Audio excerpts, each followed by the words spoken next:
All right.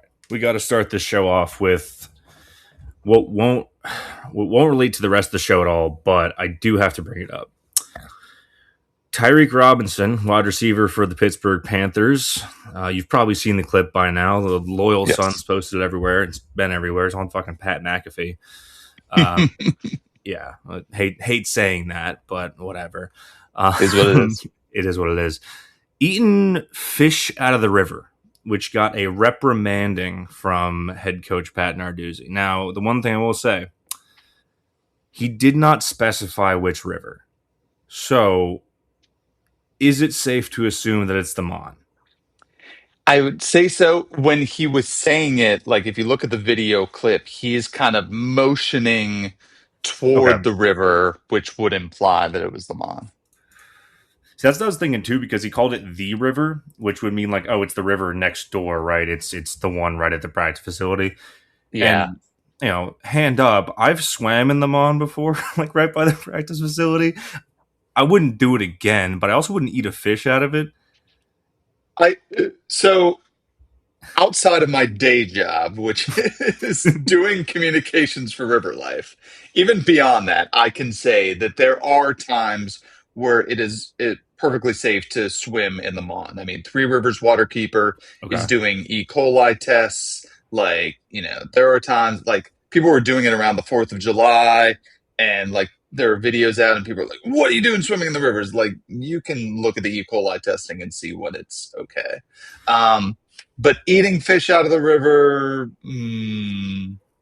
I would be, I would eat a lot other items before I would step towards a Mon River fish. All we're going to say is that there's a reason why Pittsburgh's not known for its seafood, and I get it. Tyreek Robinson is from Louisiana. I think that's just a Yeah. cultural thing where it's like, yeah, I caught the fish right there. It's like, dude, these rivers have been booked. My man, you're getting NIL money now. You can head to Woolies. You can figure something else out. Monterey Bay. Yeah, go to Monterey Bay. Yeah. Yeah, you got the NIL money. You don't got to sell kilos of coke like those Penn State kids. All right, we're off topic. Let's get started with the show. And his pass is intercepted. It's picked off by Lovelace. He might run it back. Give to Turner up the middle. First down and more. Inside the 30. Turner inside the 10. All the way for the Pittsburgh touchdown. Babcock looking for 41 and gets 41. It is match point Pitt. Really needed something. Heinschel going for it all with Hicks. Touchdown, Pitt.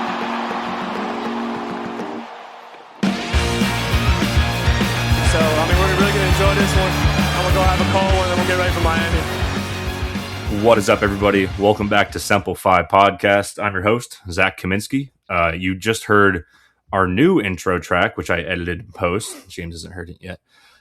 Because the old one for our last two episodes kept getting copyright notifications for Mac Miller's buttons. So shout out to whatever record company owns that for annoying me enough to change it again. I mentioned James. You probably heard a voice that's not Ian. Longtime listeners of the podcast will recognize it. It is James Santelli. You may know him from his previous appearances on this show, Talking Volleyball. Big spoilers what we're talking today. He also ran the Substack, The Bandwagoner's Guide to Pitt Volleyball, and most excitingly, one of the big reasons we're having him on, other than the preview, is that this year he is now a contributor to Panther Layer as a dedicated volleyball beat reporter type thing. So, James, how are we doing tonight? Awesome. I'm so stoked we're getting started with the volleyball season. Feels weird to say that in the middle of August, but we are right on the doorstep of it. Yeah, I know. I do wish I could be up for the event they're doing, but I'm going to be in Pittsburgh the next weekend, so 2 trips in a row wouldn't actually work out. But we're getting ahead of ourselves. Let's situate ourselves with the team as it was last year. As most fans know, the team is coming off their 5th straight Final Four appearance, 5th straight Final Four loss. There are a lot of names you will know from last year's team. Obviously, we'll get to the one that you definitely know. But there are a lot of new faces on this team, I think, which is... We did have a lot of new faces last year. There was still a lot of continuity. But this year is the first time I think in a while that there's been a significant amount of turnover to the starting, or what's felt to me as the first real year since the dominant stretch starts in the 2020s, right? That it's a real significant amount of roster turnover going into this season. How do you feel about that? I would agree with that, and I would say it's kind of two parts. It's one, the best freshman class that Dan Fisher has brought in since the class of Olivia Babcock and Tori Stafford and Blair Bayless. So you're going to have true freshmen getting opportunities early on. First and foremost, Anna Watson, one of the top outside hitter recruits in the country, coming in from Las Vegas, will have every opportunity to be a six rotation outside hitter and a point scorer for this team, trying to draw attention and defense away from Olivia Babcock on the right side. And then also Jessica Smallwood, the new tallest player on the Pitt roster at 6'6", coming in listed as a right side, the same position as Olivia Babcock, so may not get the same sort of playing time as Watson. But man, she has come in strong. She comes in with a great arm on that right side, may even get a couple of middle blocker opportunities. So big impact there. So that's one, is the freshman class coming in for this season. Then the other side of it are the transfers, and the biggest of those being Izzy Stark, coming in as former National Freshman of the Year. Olivia Babcock was National Freshman of the Year in 2023. A year later, it was Izzy Stark in 2024 as the setter for Penn State. And as a true freshman, guided that Penn State team to a national championship. So immediately you're talking about a setter who has not only the skill set, but the big game ability to come in and not be rattled by any of this. They're going to be starting at, the Milwaukee Bucks arena in a big atmosphere on national TV. It's nothing that would phase most of this roster, which now has experience playing in these big games, but certainly for Izzy Stark coming in and all of the kind of experience that she has on that front. Yeah, I do want to pause on Izzy Stark because we didn't do a lot of coverage of the volleyball team in the offseason. We didn't have a lot of podcasts in the offseason. I got busy at my day job, let's be real. The Izzy Stark thing was a really exciting thing to follow during the offseason because it was not the worst kept secret that I've ever seen about Pitt athletics, but it was maybe the most rumor that just wasn't confirmed yet of all time. Like, everybody's following her on all social media. She's reportedly in Pittsburgh a bunch of times. Then she announces her transfer to Pitt. And like, straight up, this is one of the best setters in the country. And you could probably say that this is, obviously, besides Olivia Babcock, your best player. She is the key to this entire season, is that distributor role. Just being able, like you mentioned with Watson, right? I believe who was either was she the national player of the year in high school? She was close to it. She was runner up for a high school player of the year award, and I think she was Under Armour game MVP. So if not the top high school recruit coming into this season, one of the top five. Yeah, she was a top 5 recruit in high school, right? She's going to be spreading the ball to both her and Babcock. You have other players returning as well, which we'll get into. Like, if there's one thing to take away from this preview, it is the importance of Izzy Stark and what she's going to bring to this team as like the setter to really follow up what Fairbanks was doing and probably be even better than Rachel was as a setter for 4 years at Pitt. That's a good way to put it, because we can't understate enough the level of talent that Izzy Stark is bringing in. I mean, she was the number 1 recruit in the country by prep volleyball when she was coming to Penn State. She has that incredible touch, whether it's, quick sets to the middles or it's going behind the back to the right side or to an outside hitter. If Pitt is able to get good serve receive and good passing, which was not always the case last season. So that is a big variable there. But if they are and can get Izzy Stark into good spots, with all of your hitters available, this has the potential to be the most dynamic attack in the country. I mean, you laid out the possibilities that exist on either pin, the abilities that exist down the middle with Abby Emch coming back, with Jordan Daly coming in as a transfer from Kentucky. They will have the ability to score, which I think at times Pitt didn't have last year. For Yeah. all of the great things that Brooke Mosier did on the setting front, for the huge steps forward she made. I mean, let's recognize that Brooke Mosier basically went from sort of a mid-tier Big Ten setter to now a pro-level setter where she is starting pro games in MLB for Omaha. That is what Pitt's coaching system can do for a setter. But they were not getting the same level of production from the middles, especially Bree Kelly, that they were in the past with Rachel Fairbanks as setter. Mm-hmm. So you take all of that, you say you're bringing in a talent like Izzy Stark into a system that is able to create world-class setters by just coming into the system and getting the coaching. Really, the sky is the limit for this offense and this attack. I truly believe that. Yeah, and I like you made a really good point. Like we call it the Big Ten transfer doohickey. Do we have any Big Ten transfers on this team? It's SEC, right? I don't think so. Yeah, we've got Kentucky. Well, Gregoire count in like year 2, but we call it the doohickey, right? They from pull in a Big Ten Oregon. player. Yeah, you can say that. Yeah. So they pull in a player and they make her in like a star player. They go on to play in MLV or League One is starting up like this year or whatever, right? And you made a good point about Mosier that she was she went from a role player to an excellent player over the course of the season. And I think what we're getting at is like early in the season, there were some struggles at the setter position that ended up getting smoothed on later. And then there still were fits and spurts, right? They have not had a setter of this level of talent, right? This would be, if we're talking in football terms, Stark was like the on 3 5-star plus can't miss recruit, all this stuff. Like absolutely. When you're talking about like stars in football, right? How many stars you have is how ready you are to play it at the FBS level day one, and she was that, right? She was the freshman of the year on the national championship winning team. You can't really ask for more. So having that level of talent already, and then being able to build on it with this staff, that is I think the most exciting piece that they're bringing in. I do want to, you mentioned the middle blockers, and that's actually the next person I want to go to. You mentioned Jordan Daly from Kentucky. As fans will know, Bree Kelly graduated. She's in MLV, and Ryla Jones ends up transferring to Penn State in the offseason. That's sort of like the trade they made. It was a 1-to-1 player swap.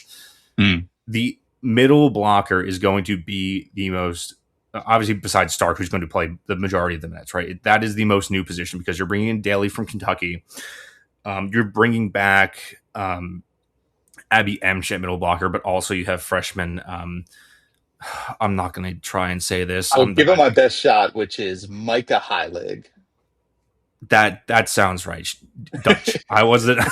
I saw it. I was like, ooh, no, nothing against her, but the Dutch. That's a crazy language. Because that is going to be the new position. You always have Babcock returning at right side. You have her backup, not backup. You have Marina Pezelj at opposite, like you mentioned. You have Blair Bayless coming back. Sophia Gregoire is coming back. Like there are. Obviously, Mallory Meyer at libero. Like all those familiar faces are back. It is really middle blocker where it is truly different for probably the second season in a row, right? Yeah, and middle blocker is definitely the position we can easily say they're taking the biggest step back. Mm-hmm. Not having Bree Kelly's talent level, not having the leadership that she provided at that position for many years. I mean, it's obvious that you're going to lose a little bit there, but there is still a high ceiling for this group of middles that they have, particularly for Abby Emch. The presence that she brings at the net with the height, with the size, the blocking ability. If she can get into a good rapport with Izzy Stark at setter and just kind of spray the floor from the middle spot on quick attacks, that will be a huge step up. And I will say, I've only gotten one look at Micah Heilig so far. She was not in spring ball like Jordan Daly was. She was coming in after her pro season in Europe, and so has only gone in front of the fans for the blue gold scrimmage. But in that blue gold scrimmage, now granted, with having to play double duty, they were doing a blue gold scrimmage where there weren't really rotations as much. You had to stay in one spot. But she, I think, got 19 blocks over those 5 sets that they were playing, which was the match high. If you cut that in half and say, all right, she was on double duty, really that would be more like 9.5 blocks. Still, an incredibly impressive performance. And when that's I nothing to sneeze asked, at. no, for your college debut coming in, not at all. And when I asked Dan Fisher after the match, like, who are 2 players that stood out to you from the scrimmage? She pointed out Heilig, just saying start to finish really steady, especially on the block, and Izzy Maston at libero. She had the most digs in that scrimmage match, and also said that she was steady the whole way through. So you have the depth that can be championship level. Do you have an All-American middle blocker among this group? Maybe not. But if there is the ability at times to make a defensive substitution where Heilig might come into play as the better blocker, or if you're trying to make an offensive substitution and say, we might have the ability to get some kills out of the middle with Daly here, there are some options that are there for you. And this really is a roster where you could see every single player contributing top to bottom. And that's the strength that is going to come through with this team that maybe some other Pitt teams didn't have in their entirety. Yeah, I would say that like last year's team, as well as sort of having a slow start and I would say they took a while to put all the pieces together to get into gear. It was depth, I think, and a lack of non-Olivia Babcock options at times that really took them out. Like that led to them having some dry spells in the tournament, and then obviously costing them against A&M last year, which, to be fair to Texas A&M, beat Nebraska and like stole their powers and started playing out of their minds. Like all credit to them. They were playing unconscious last year. But you are right. Like very deep team. Maybe a little less known star power than some of the teams in like 23 and 24. I mean, known star power across the roster. We talked about Stark, Olivia Babcock. Come on. There are stars here. Don't get me wrong. The last position I want to go over before going to the one we know. Opposite hitter, because we mentioned a couple names. There are 4 or 5 players that could get run here, or we could see contribute minutes, right? Gregoire, Bayless, Pezelj, Anna Watson. Did I say 4? I meant 4. I think those 4 are probably some mix of them is your rotation in that position. Am I off on that? It's just kind of finding out who's going to be the majority minutes eater, or is it going to be more of a balanced approach, you think? Yeah, they're all going to find time and opportunities there. I would be surprised, at least starting the year, if it's not going to be Bayless at 1 and then Watson at 2. I think they're going to give those 2 every opportunity because those are your best offensive potential right there. Blair Bayless at times could sometimes take over and get you 20, 22 kills in a match if she was really going. And she has made it a priority to now get herself the serve receive ability, get herself the passing ability, where if in the past she was more of a liability trying to play back row, she doesn't want that anymore. She wants to say, I'm in for all 6 rotations. Keep me in, keep me going. I think that will be the same for Ayanna Watson. They like the serve that they're getting from Watson. They like the snap on the swings that they're getting. Will she be ready in serve, receive, and in passing to play 6 rotations? If so, fantastic, you're good to go. If not, then it's going to be more Marina Pizzell, who was steadier on serve receive for most of last season than we had with Blair Bayless. And so they will get her in for those opportunities. The biggest question is, where do you plug in Sophia Gregoire for these opportunities? Because that is more of your mercurial, for lack of a better word that I can even say, uh, outside hitter. There was one game against Cal out on the West Coast, a game that they were kind of struggling in, flying out to California, maybe focused too much on playing Stanford with that weekend. And they needed Gregoire to come up with, I think it was end up being 24 kills against Cal, and truly becoming the number one scoring option where she had not been all season. And that's what I'm talking about with the depth. It's a long season. You're talking about 30 matches over almost 4 months, plus hopefully 5 or 6 postseason matches. Right. There are going to be times where you need different scoring options to come off the bench. And Gregoire's shown that she has that ability, and really just a sharp swing from the left side that defenses are going to have to account for and be ready for. Yeah, I also think that Pezel was, I think she was sort of undersung in the tournament, as you said, as a steady hand, where Bayless could get you more of those hard swings and those offensive spurts. Right, she was the more steady hand, the more consistent player overall, right? And it kind of seems going into this year, we do have both Bayless and Watson as those still, not to say Pezel can't play offense, but both as really, really big offensive threats that are working on their defensive game in the back row and serve receive. You have Pezel as like the steady hand, is if you need like that defensive curveball, and then Gregoire is like kind of it's not to say like odd player out, but there's going, like, she's gonna play. It is just a matter of there's not a clear role for her yet, even though we know she's a very good player. So I think that's where we're at. Yeah. And I think to her credit, she sort of accepted that role where Yes. it's obvious that she has the talent to go elsewhere and maybe even play 6 rotations in a Power 5 conference for a good team. She wants to be here in Pittsburgh. When the Oregon coach left, it seemed like it was just immediate for her. She wasn't really looking at too many other schools. It was, all right, if I'm leaving Oregon because of this coach departure, I'm coming to Pitt, and I'm coming here to contribute to this, potential championship winning team.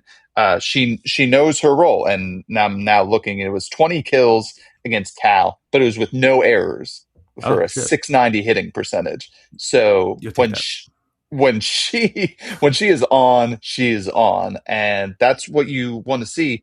Who knows what happens over the course of a season? There could be an injury. There could be times where you just don't have a Bayless working, you don't have a Watson working because it's a freshman year. You're prepared for that, and you're ready with an outside hitter who's proven in both the Big Ten and now the ACC that she can be plugged in and ready to go and ready to score. Yeah, 100. That's very well put. Also, real quick, I did forget to shout her out. Mallory Meyer also back. Yes, serving specialist, libero, defensive specialist. Just want to say she's still here. She's still going to be that defensive curveball. We're now going to go to the big one. Right side, Olivia Babcock. You know her, you love her.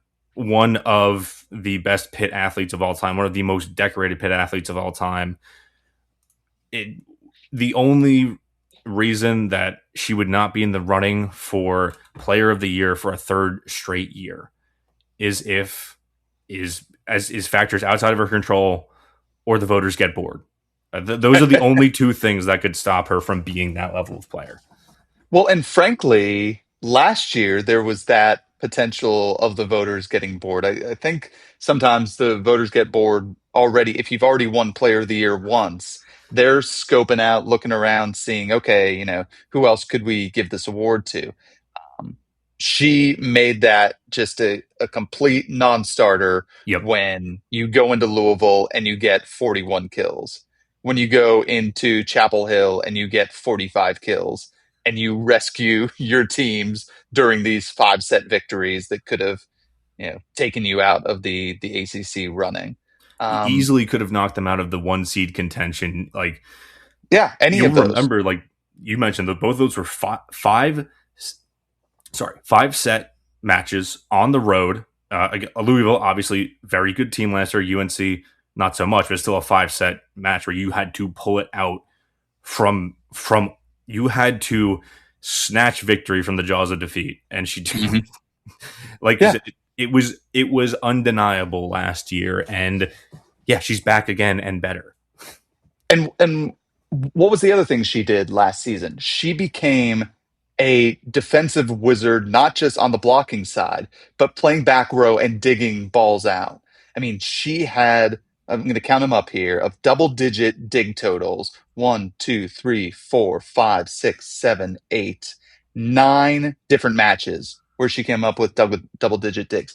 That doesn't happen for an opposite hitter. You're expected when you're in the back row to, not worry too much about defense, just be ready for, a back row attack that you're going to have. No, she said, I'm going to find any way possible to help my team win and to get us across the finish line. And that's the kind of player, that's the kind of dedication that she has to, like, making sure that it's going to happen for Pitt.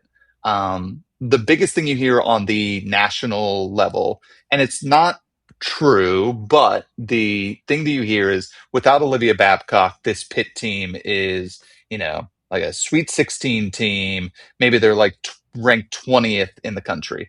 I don't think that's actually true, because I think they have a talent level and you have the coaching that would make sure that this team does move forward.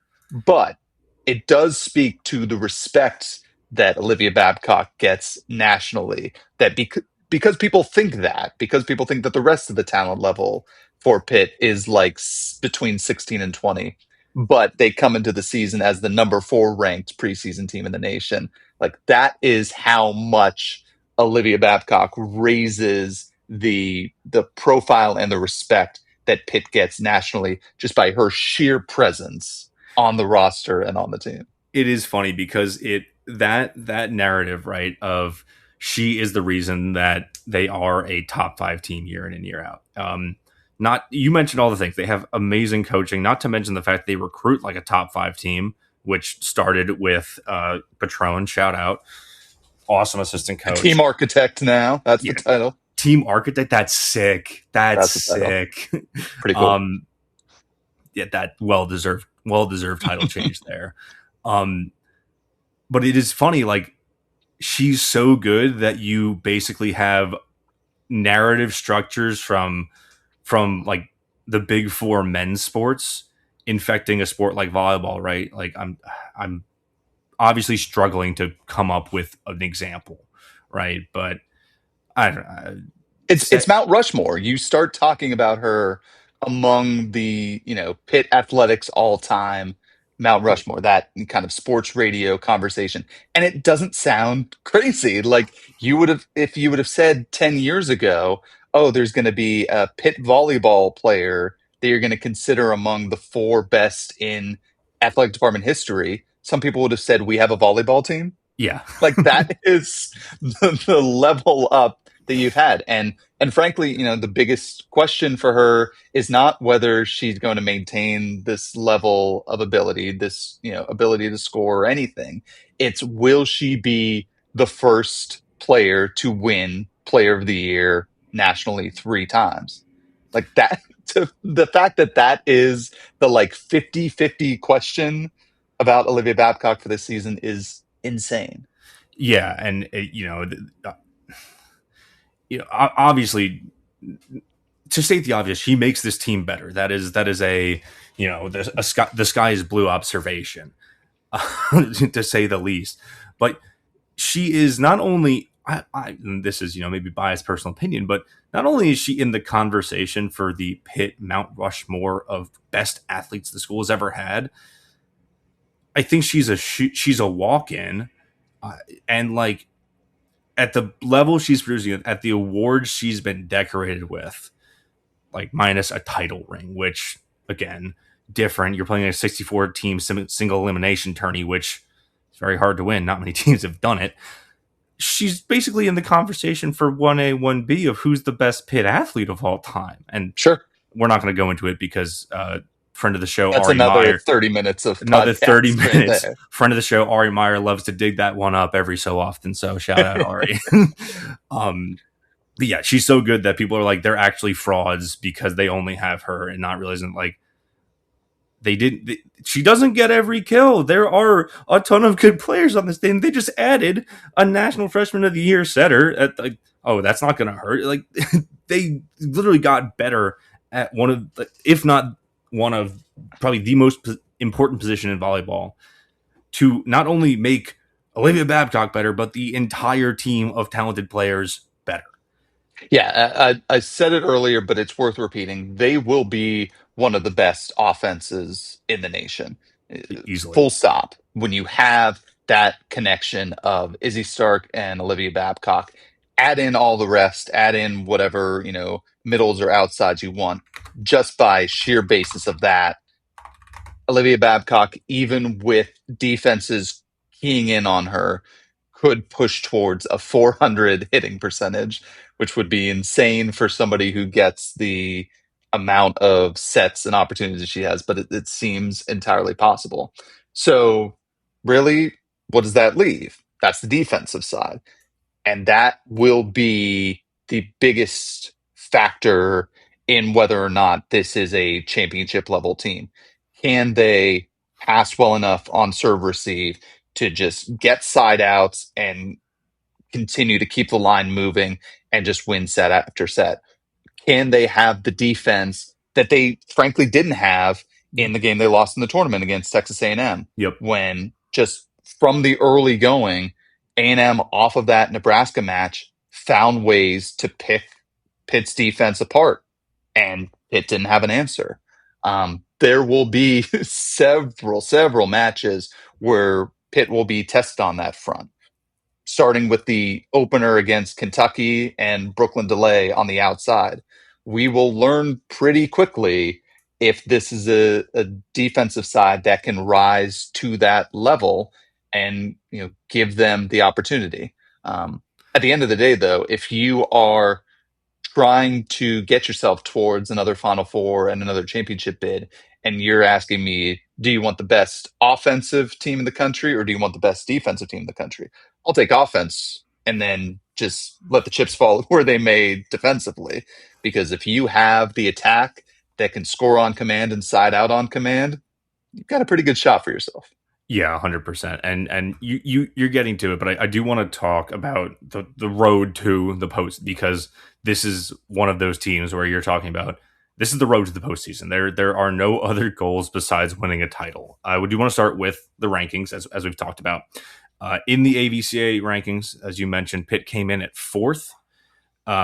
They're behind number 1 ranked Nebraska with brand new head coach Danny Busman Kelly, who fans may be familiar with her pantsuits from the Louisville sidelines. Number 2 Texas, number 3 Kentucky, who is the opening match, as you had said. Pitt's 4, and then Stanford is number 5, followed by Wisconsin, Louisville, defending champion A&M, Purdue, and Penn State rounding out the top 5. And then just to note, I did find this funny that in the ACC poll from Media Day, Pitt came in second to Stanford. Stanford had 280 total points, and Pitt had 277. So a 3-point difference. It's a 1A, 1B, but that's crazy. That's crazy to me that they ranked them second. They were like, and you know what? It's already bulletin board material. That's for them. true. They had some Q&As before the scrimmage at Victory Heights. They to Pitt Athletics' credit, kind of made it an event to have the first, volleyball match, even though it was just a scrimmage at Victory Heights. Had the cheerleaders, had the band, had Q&As, made it a little festival. And there were kind of allusions from the players and coaches to, all right, the other coaches out there in the conference think Stanford is better. Okay, do they now? Let's show them what we've got. Yeah. And there will be opportunities twice to play that Stanford team. It's one of the ACC teams that Pitt will play at home and then on the road close to the end of the season. As we mentioned, they get Kentucky in match number 1 at a neutral site in Milwaukee. It's immediately you can go and see what you've got. They'll get Louisville in Victory Heights. That will be a marquee matchup, as it always has and seemingly always will be. Always will be, yeah. And you get Wisconsin at the Pitt. So they will not be lacking for strength of schedule. They will not be lacking for opportunities for marquee moments, something to hang their hat on. And that was how they were able to make sure that they got a top 4 spot last year, was they made sure to beat Louisville twice. They made sure that they beat Kentucky at a neutral site. They had the resume that was just unmistakably that of a top 4 team, and they have the ability to do so again. I leave out SMU, not for any disrespect of SMU. You get to play them twice at home and on the road. If SMU has the kind of season that they've had recently, those are potentially 2 top 10 wins that you could achieve. So plenty of sort of show me moments for Pitt on this schedule, and the ability to get into that top 4 spot once again. Yeah, and I do want to highlight another couple of matches because, going off of the preseason poll, right? You mentioned number 3 Kentucky, Wisconsin at home, which is going to be a huge game at the Pitt. They're number 6, as I said before. They also have a road trip to BYU, who is number 24. They also have a neutral site game against Tennessee, who is number 22.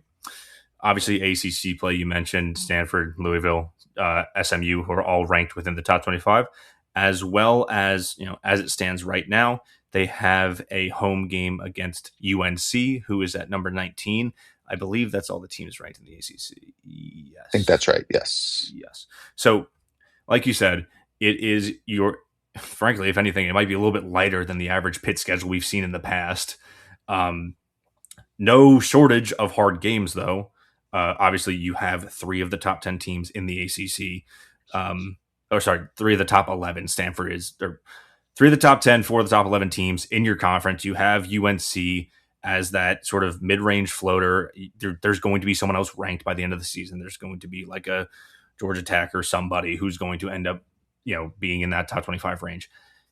It's a good schedule, and it's going to test them. I am very, very interested what we see against Kentucky, or how they come out again, because similar to last year, it may be even more so because it's such a new team, how they're going to look, how gelled they're going to look in their opening night neutral site match against Kentucky. Obviously, they just had a scrimmage against Michigan, but Michigan's not in that upper echelon of the Big Ten. I'm looking for just gel in that first match, and especially like again against Wisconsin as well. And what you don't want is a repeat of last year, where they also got to be in the week 0 neutral site arena atmosphere, lost to Nebraska. You could kind of wipe that away and say, all right, it's a Nebraska team that was returning. Yes. A lot of players, it happens.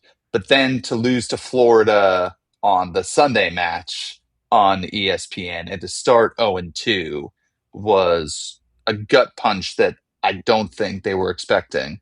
And a lot of it did come down to not gelling early on, to have a setter like Brooke Mosier, who came in the summertime and didn't really get too many weeks of practice with the team. We saw how much better she became, and her ability to set and to score and to serve and to do everything that you expect out of a top tier setter. It ended up being okay.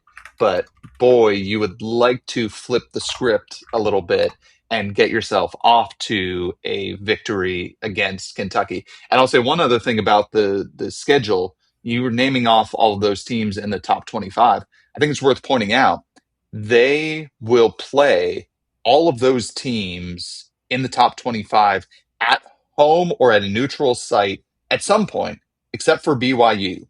BYU is the only team out of those top 25 that they only play on the road. Granted, you will get a road match against Stanford. You will get a road match against SMU, but you'll also get those two teams at home. You get Kentucky at a neutral site. You get Tennessee at Disney World. You don't have to go into many tough environments like you might otherwise. You don't have to go into Louisville's tiny ass gym that they have. So it's something that sets up pretty well for you, but still gives you, like I mentioned, the marquee moments, the show me moments, the ability to play in an arena atmosphere that you would typically get in a tournament or in a Final Four. You get a lot of those atmospheres and a lot of different looks at tournament ready teams, at Sweet 16 level teams, and in the case of Kentucky and Wisconsin and Stanford too, potentially Final Four teams. Yeah, like getting them at home is in your brand new arena is such a boon for this team. The only other one to note, I did mention Georgia Tech. They were in the receiving votes category, and so was Miami. I think Miami was the first team out. Yeah, Miami was 26, and Georgia Tech was 28. Miami is also at Victory Heights at the new arena.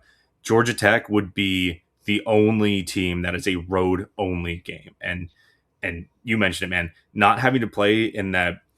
Just watching games at Louisville drives you crazy if they're not playing at the Yum Center, because the dimensions on the gym, you're just watching, you're like, where the fuck are they playing? Or in Miami, in their tiny ass gym as well. I mean, that was a 5-setter that they lost as well. There's no more Flor Marie Heredia Cologne in Miami, so that's why they are no longer in the top 25. But to get that match at Victory Heights instead of the like incredibly loud, incredibly tiny gym of theirs, it all sets up really well for you to load up on wins and kind of keep the number of losses to a minimum. You don't have to go undefeated to get a Final Four seed. I mean, there have been several seasons where Pitt kind of teetered on that edge with 4 or 5 losses. You have breathing room, but they may not need to use it if everything comes together and coalesces early on. This is a team that may only lose 1 or 2 matches over the course of that kind of schedule. Yeah, and I want to circle back to what you said about gelling, especially with the setter position with Mosier last year. You mentioned that Mosier comes into the program last year during the summertime, during the full swing of the offseason. Here's I think the last point I'm going to make on this. Izzy Stark announces her transfer to Pitt on December 24th, 2025. She has been with the program for quite some time. That was like 4 days after the national title game.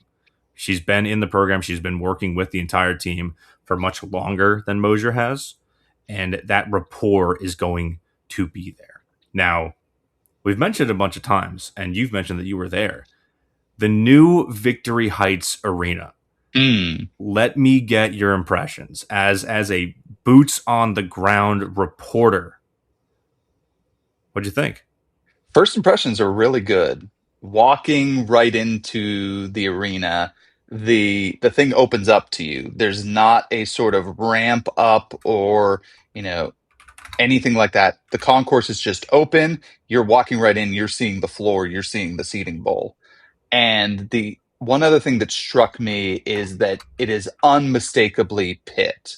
I think the fear is when you build a new venue, a new arena, you start to worry if it's going to feel like home, if it's going to feel like it belongs to your team or your school. Very few surfaces in that arena are not either gray for concrete, which you got to have, or blue or gold. I mean, there is so much blue and gold in the new Victory Heights Arena that it immediately does feel like it's where they belong. I will add that if you are looking at, you can see this for yourself just looking at photos of Victory Heights, really only goes up 12 or 13 rows, and yet they can fit about 4,000 seats into there. So that does two things. One, if you're buying tickets, not a bad seat in the place. You're not going to be stuck up at the top of the bleachers like you might have at Fitzgerald Fieldhouse for some of the bigger matches. Like, you're going to be close to the action. And we'll have to see how it actually turns out in terms of volume, loudness, atmosphere.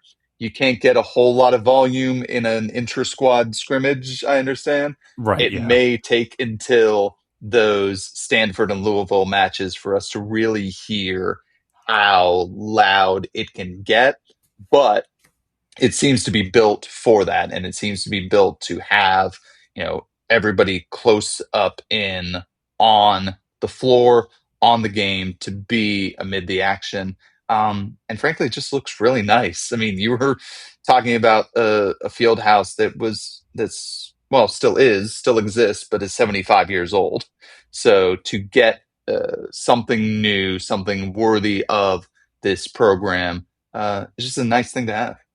And like, no hate to the field house. There are so many fond memories I have of watching games there. Like, but when we're talking about the stadium dynamics, right? And with the field house, the entrance to the field house is very unceremonious. You basically walk in, you go over the old indoor track, and you're basically shuffling onto an old basketball court that was repurposed as the volleyball arena. And this is a team that outgrew that arena like pretty quickly under Fisher. I am super, super excited to see how loud it gets. And I want to compare it to an unfavorable stadium renovation that I've seen recently is the new Buffalo Bills stadium. Did you ever go to a game at the old Highmark? I did. I went to the first Winter Classic, Penguins Sabres back in the day, which is all-time great memory. And then my partner is a Bills fan, so she and I went up there last year for the snow game against the Bengals, and that was the ideal way to experience that stadium in the snow with a Josh Allen comeback against the Bengals. I mean, unbelievable. Right. So go ahead, set it up. Yeah. You know how close fans used to be in the old Highmark. Like, that was a stadium that's comparable to Kinnick, where Iowa plays, right? Where you've got a sideline and maybe 5 feet behind you is 10 rows of fans. And on the TV, you could see fans just at the top of the broadcast. They built those stands right on top of the field. And that's what the new field house looks like. And the fact that it is in a smaller enclosure, right? Because like I mentioned, the old gym was a very open space. It had an indoor track. It was at a basketball court. So there was a lot of dead air that could absorb sound. This thing, it looks like not in a bad way, but the only thing to describe it feels claustrophobic with how many seats there are and like how low that roof is. Like, I have no doubt in my mind that the place is going to get loud as hell, because it like you said, it is built to have these fans imposing upon you, that they are basically on the court and cheering. Like, from a home field advantage design standpoint, I don't even know if there's a comparable arena in the sport that was intentionally designed like this. Even if they did sacrifice some seats, which we've talked about for years on this show, it's like, I don't know about that, but limited space, whatever. It's built to be loud. Could have been a little bit bigger, but you're exactly right. And the other part of it is when you watch, say, Big Ten Network volleyball, the places where the student sections are really, loud and into it, at Nebraska, at Wisconsin, at Purdue, they're right behind the end line there, and yelling and screaming at the opposing server, which you had a little bit of at the field house, but most of the student section was off to the side and up at the field house. So now, in the current setup that you're going to have at Victory Heights, there's a section right behind the end line and then a section in the corner. So I think you could, at least when the opposing team is serving on those ends, really get into the heads of the opposition there in a way that maybe you couldn't as much at the field house. So to have the band and the students get into it a little bit more, get the volley pit closer up into the ears of the opposing teams. Everything matters. Every point matters. Every factor matters in a close match, and that could be part of it. Yeah, and I totally didn't even think about that. Where the Fitz is typically sideline seating only. This is a full bowl.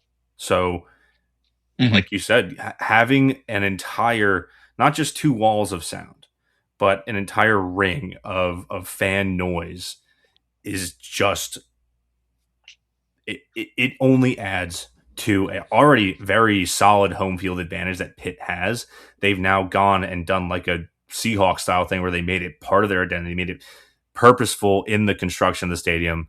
And the reason I brought up Highmark is that the new Highmark Stadium, or the new Bills Stadium, whatever it's called, they took all the fans away from the stadium, and it's like, oh well, you just, even if you kept it outside, you lost a major factor of your home field advantage, which Pitt then added to. So very, very comparable, or a very favorable comparison for the Pitt Panthers. Pitt could have built it a little bit bigger, but unlike the Bills, they didn't take 10,000 seats away. So we have that. Well, they take away like a couple hundred to 1,000 seats.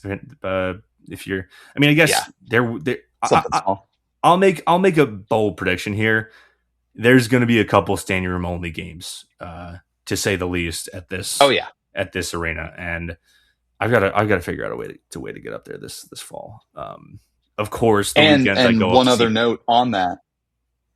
Go ahead. I was going to say one other note on that is it seems to be built for those additional standing room spots, that you have that open concourse, you have drink rails at the top of each section, that it seems like they will try to maximize the number of standing room tickets that they sell. That yes, if all the seats sell out, which they probably will for most of the matches, you'll still have that ability to get inside and enjoy the new arena.